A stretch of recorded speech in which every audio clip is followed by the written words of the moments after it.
we joke and meme all the time about Hugo, and Hugo is always the target of different jokes. And just 2 years ago, we always made fun of Hugo, always wondering like, why is he shaving his legs on stream?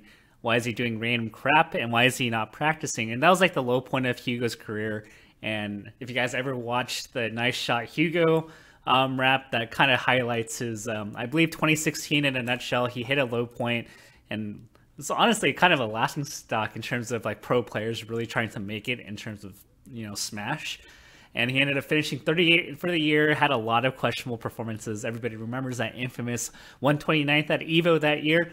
But since then, he's stepped it up, and I think it's time to recognize and respect. We have to respect our elders when they do good things. So congrats, Hugo. You've been amazing for the past year. Especially, we go back to 2017 after the questionable 2016 campaign.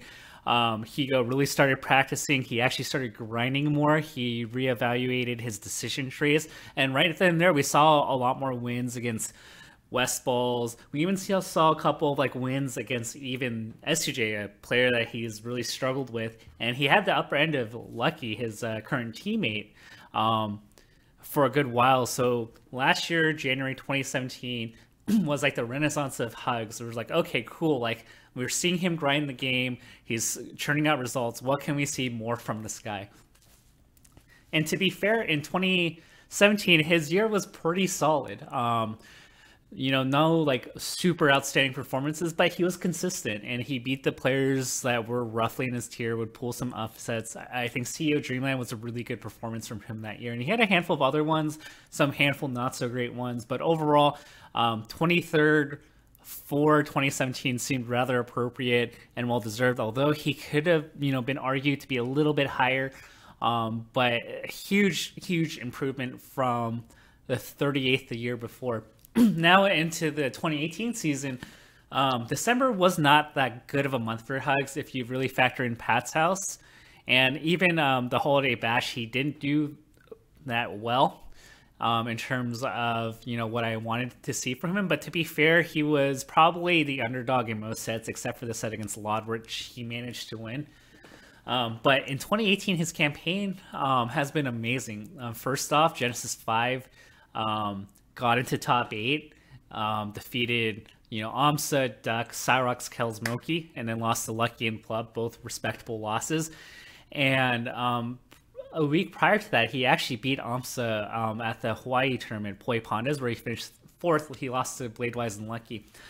So the interesting thing that we always have to point out is that when you have upcoming players, like, people will like say, well, Amsa's not ranked that high, so he shouldn't be a good win. But right now, Amsa's like really hot, and I actually do consider those wins that HugS got on Amsa to be very valuable, considering that Amsa also beat SFAT and some other really good play, and Wizzy at Genesis 5, and then Hugo defeated him after those wins. I think that it's a quality win for Hugo. Considering that most people are putting Amsa at 10 or 11, we have to give credit to Hugo for being able to defeat Amsa and not say like, well, Amsa, when Hugo beats him, he's a top 25 player, but Amsa's also a top 10 player. So you have to give credit when it's due. And some people go on this like back and forth wishy-washy thing. Oh yeah, when HugS beats Amsa was not playing well. He was a top 25 player, so it's not worth a top 10 win. And then also say in the same line that Amsa's a top 10 player. So I give credits to Hugo for a quality win there. And then later in the year, we had Nudes in SoCal. Decent performance, finished 4th. I believe he lost to Lucky and Hungrybox. People he probably was expected to lose to be honest. But overall, held his ground. No complaints there. I believe he also had a set win over Mike Hayes, and just a decent tournament. Unfortunately, for 2018, we haven't had that many events. February was pretty dry, but nonetheless, he did still travel. He won No Fun Allowed 2. Granted, the competition was a little light, but he did manage to beat La Luna in 2 out of 3 sets, and also beat Bananas, which is an okay win. So I'm going to have to give him a little bit of props for taking down that tournament and winning the event. And then at EGLX, he finished in 9th. He beat Zane, which is a lot of another upcoming player, considering what Zane has done.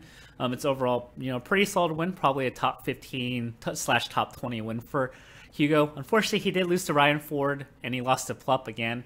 Ryan Ford, probably a little bit of an upset considering that Ryan Ford has never been Hugo before. Granted that it did go to game 5, it went to a timeout, he played Sheik, but still a little bit of an underperformance. But if you look at the year collectively and look at Hugo's resume, very solid, very top notch. And not only that, but when you look at the resume of other people that we would see in contention for top 20, the usual suspects like, Duck, Swedish, West Bulls, Pew Pew, maybe toss another, oddball candidates in there. Hugo's resume looks a lot better than a lot of the other people contending for top 20. So a lot of people may say it's like kind of weird that Hugo's in contention to be like even as high as like 16 or 17. But if you really look at the resume of other players in that tier, a lot of the other players haven't really impressed that much, especially in their 2018 campaigns.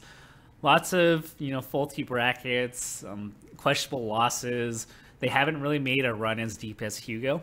So congrats, Hugo. I have to give you props. Honestly, I didn't really see you coming back from that 2016 campaign where you bombed left and right. I know this is kind of like a backhanded compliment from me, but, I have to give you credit if you ever watch this video, which you probably are, that you're pulling in an amazing 2018 campaign, and this is probably the best you've played in about a decade since the Evo 2007, 2008 days. So, I'm looking forward to see how you continue to improve. HugS is taking advice from Duck. He bought lessons from Drug Fox. So it seems like he's trying new things, and we've said a bunch of times that a bunch of people are in contention for top 10 this year. But we're going to see who steps it up. Granted, this is early in the year, but if I were to end the ballot today for SSBM rank, either for the summer or for this year, I would say Hugo is definitely in the top 20, probably even as high as like 16, if I were to give my opinion on it.